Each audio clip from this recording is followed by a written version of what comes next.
Yuda. Binansagang perfect couple, Donnie at Belle, nag-baby time sa set ng How to Spot a Read vlog.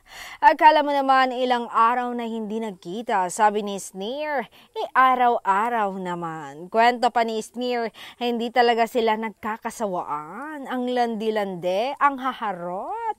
Yung kaswitan nila ay yung tipong kahit sinong makakita ay maiinggit. Nagsusubuan, parang nasa date sila lagi, wala silang pakialam sa gilid kung may naiinggit na.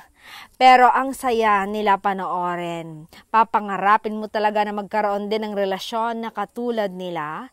Binansagan nga namin silang perfect couple. Hi, sana all.